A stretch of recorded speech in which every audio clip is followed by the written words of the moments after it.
Congratulations, true crime addicts. We've survived another week. It is Friday, April 10th, 2026. This week, Rex Heuermann confesses. A husband is arrested after his wife disappears at sea. And Australia's most decorated soldier is charged with war crimes. Oh, nor! I'm sorry. All this and more. Stay tuned. Yes, super excited. We are all pumped to have James Renner. James Renner on. That James Renner has zeroed in on. James Renner once again drops a bombshell. Investigative journalist, reporter James Renner, who's been on the podcast, longtime friend of mine.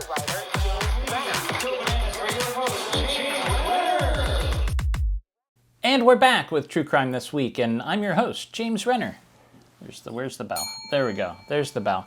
Hey, as you can see, I'm still changing up. I've got a new studio, and I'm changing up some things. I'm trying to figure out what arrangement works best for YouTube and sound and all this. So hopefully you'll bear with me. I think we're getting close. This feels pretty good this week. I hope you enjoy it too. But thanks for coming along. I am also going to be adding some new parts of True Crime This Week. I'm going to do some deep dives into specific cases, and you're going to see more interviews in the near future. So, hopefully you're not sick of me, because you're going to have more vitamin J, 20 cc stat.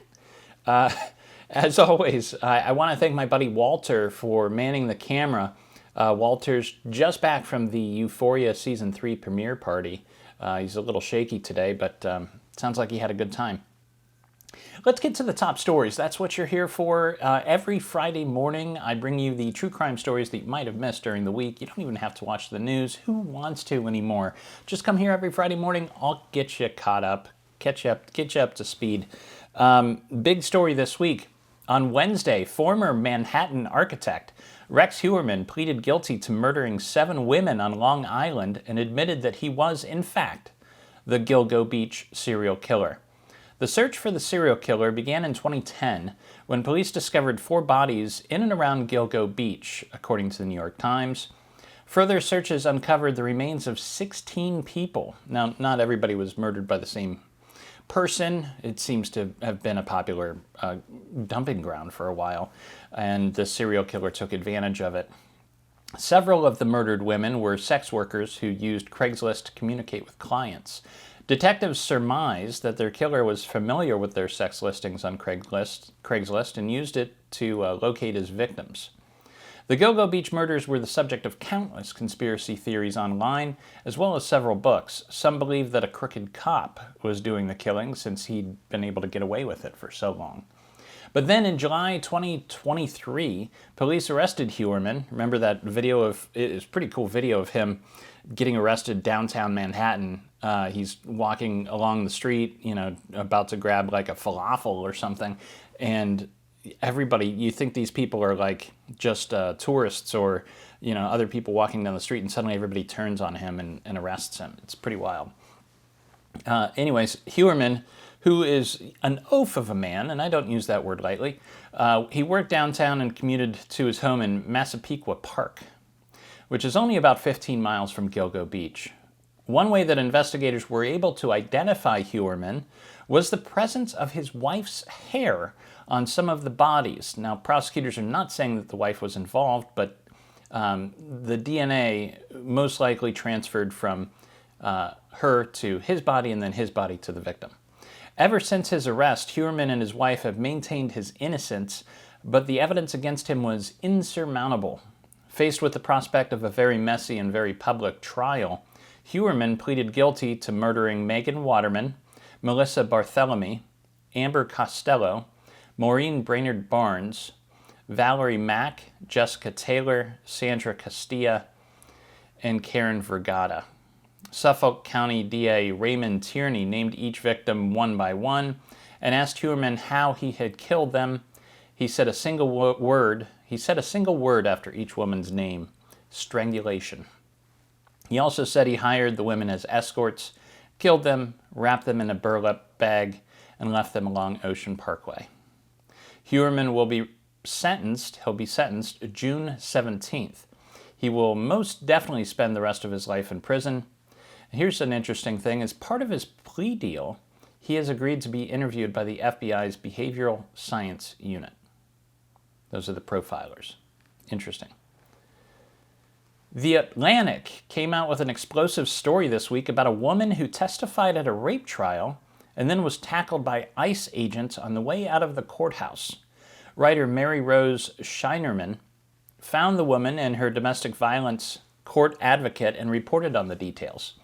Apparently, this woman was on the stand testifying about an encounter with her former boyfriend where she attempted to leave him, but he grabbed her, choked her, and then sexually assaulted her until she lost consciousness. The boyfriend denied the allegations. Afterward, as she and her victim's advocate were leaving court, the woman was tackled by two men. Her advocate actually thought she was being kidnapped and ran back inside to get help, only to be told by the men inside that they were ICE agents. The woman was loaded into an unmarked van and driven away. She was then transferred to the ICE processing center in Louisiana, where she shared a sleeping space with 70 other women.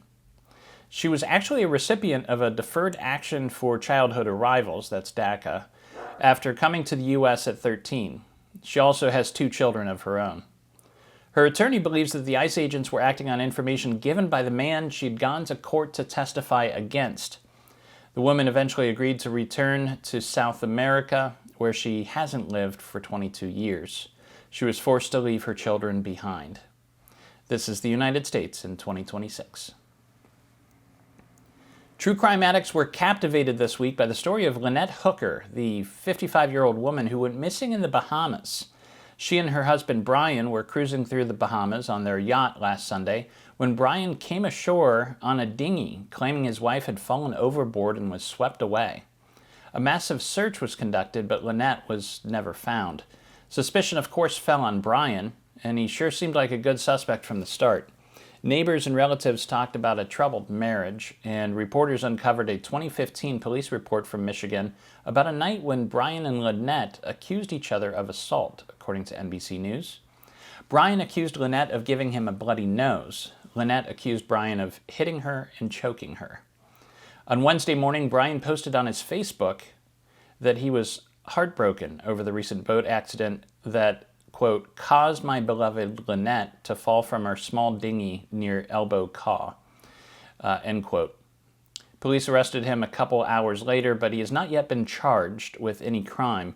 The arrest was for questioning based on probable cause. Their laws are a little different down there, so you can arrest somebody just for questioning. We'll see if an indictment comes after that for criminal charges. Anyways, for his part, Brian denies any wrongdoing, but, I mean, come on, right? I mean,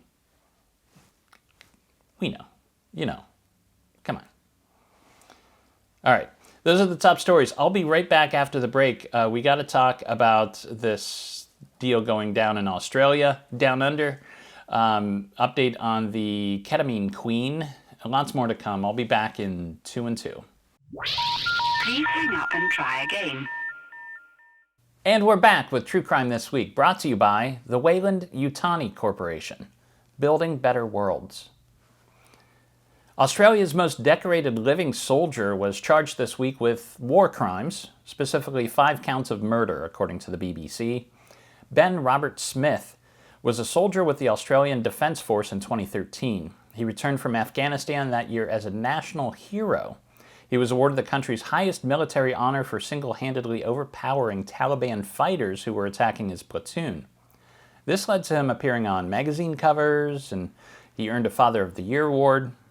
By then, newspaper reporters began to look into his past.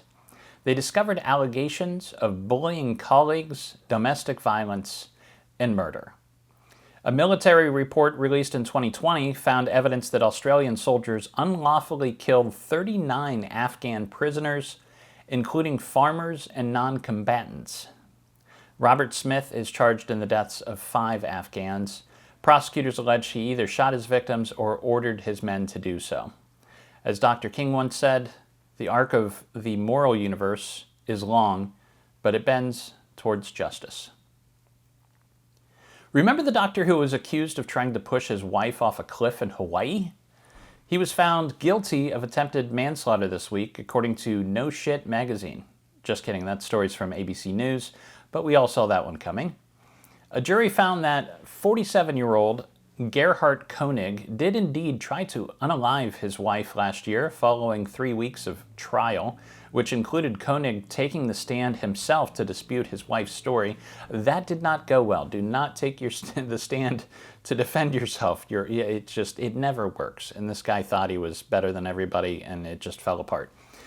He claimed that his wife hit him with a rock and actually tried to kill him. Witnesses who arrived during the attack disputed that, and also his son testified that he called him and told him that he'd tried to kill his stepmother. So, kind of an easy call for the jury. Koenig faces a maximum of 20 years in prison at his sentencing.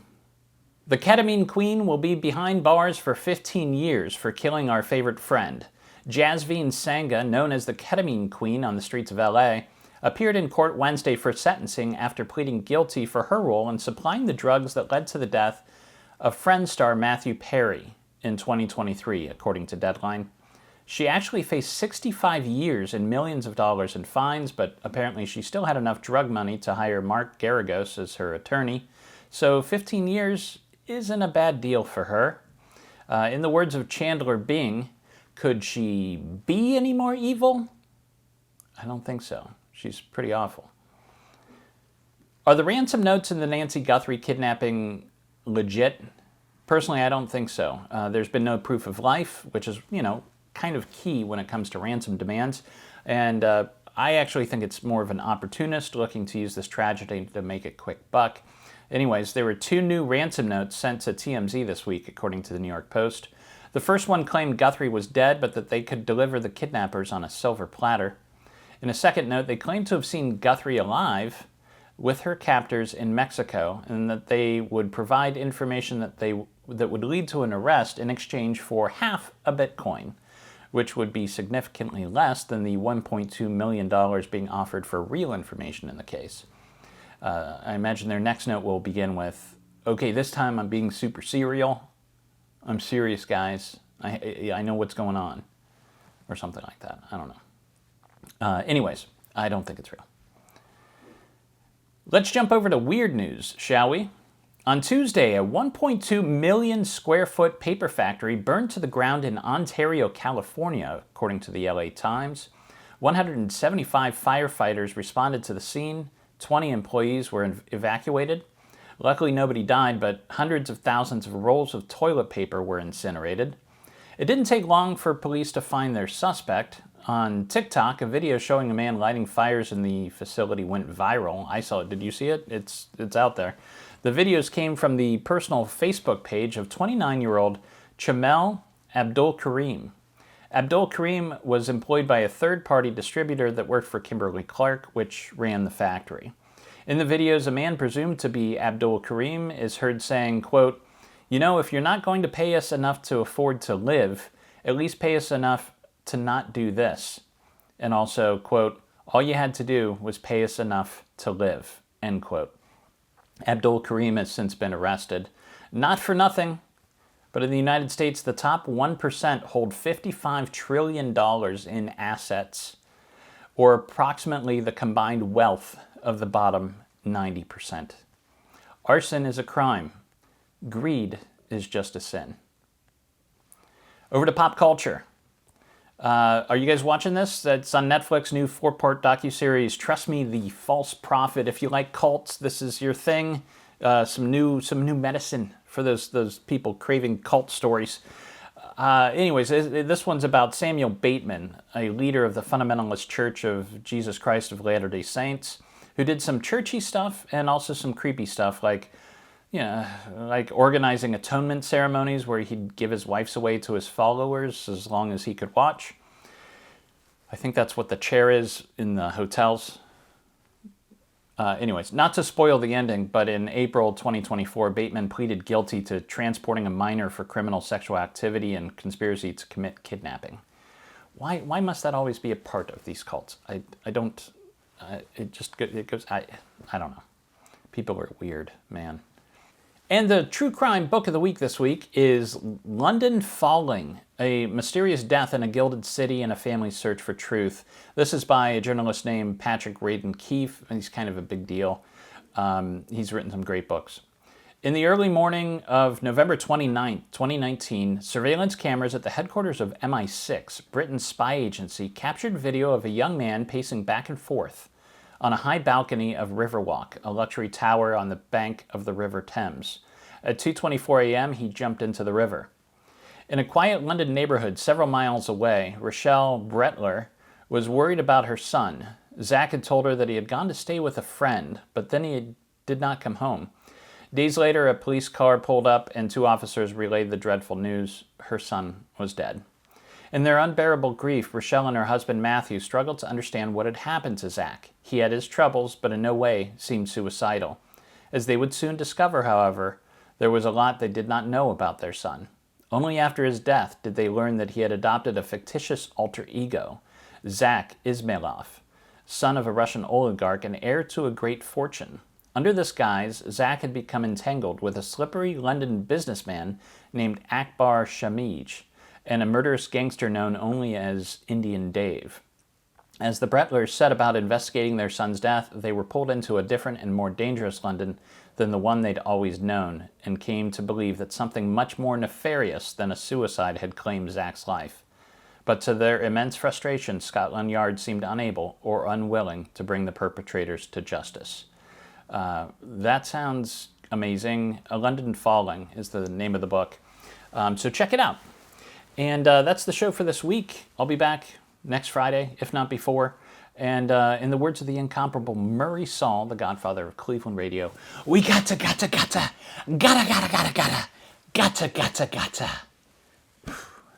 Get down, damn it. True Crime This Week is a Fearful Symmetry production. Photo and artwork are licensed through Shutterstock. If you like the cut of my jib, I have another podcast you might enjoy called The Philosophy of Crime, in which I attempt to solve the big questions behind our true crime obsession by looking to philosophy for answers. Thank you for listening. I'll see you next week. Sit, Brownie, sit. Good dog.